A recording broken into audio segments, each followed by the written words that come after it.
يوم فرحها لبست الفستان الأبيض وهربت من البيت وما رجعتش تاني.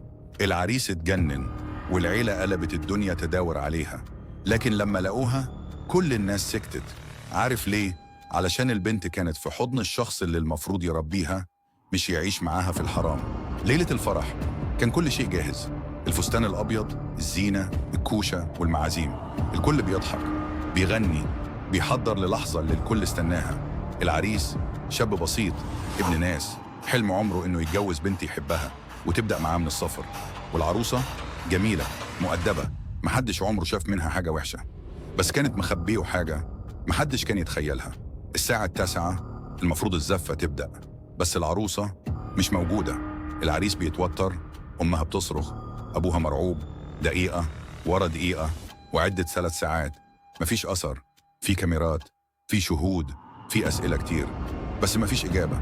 الناس اتهموا العريس، قالوا يمكن حصلت خناقه، يمكن قتلها. الشرطة دخلت على الخط والكل اتقلب. بس بعد 3 أيام حصلت المفاجأة. العروسة اتلاقت حية، مش مخطوفة ومش مقتولة. كانت قاعدة في بيت مهجور في طرف البلد، بيت خالها، خالها اللي كان بيحبها أكتر من اللازم. التحقيقات بدأت والأسئلة بتزيد. ليه راحت له؟ وليه العيلة سايباهم في نار العار؟ الصدمة إن العلاقة بينهم بدأت من 10 سنين. كانت طفلة وهو كان راجل كبير، وكل ده حصل جوه البيت وسط السكوت، وسط الخوف. أمها كانت عارفة وساكتة، قالت ما كنتش عايزة أهدي البيت.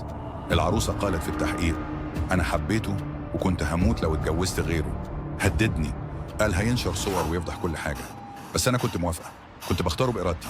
العريس قلبه وقف، مات بعد يومين بس. الأب اتجنن. الناس ما بقتش قادرة تبص في وش بعض وهي بتتحاكم. والسؤال الحقيقي مش عن الجريمة، السؤال الحقيقي إزاي سكوتنا بيولد كارثة؟ إزاي الرحمة اختفت وبقى جوه البيوت في موت ببطء؟ في الآخر بنقول علموا أولادكم الرحمة، علموهم يحترموا حدود ربنا، علشان الانتقام ما يعمرش بيت ولا الخيانة تبني مستقبل.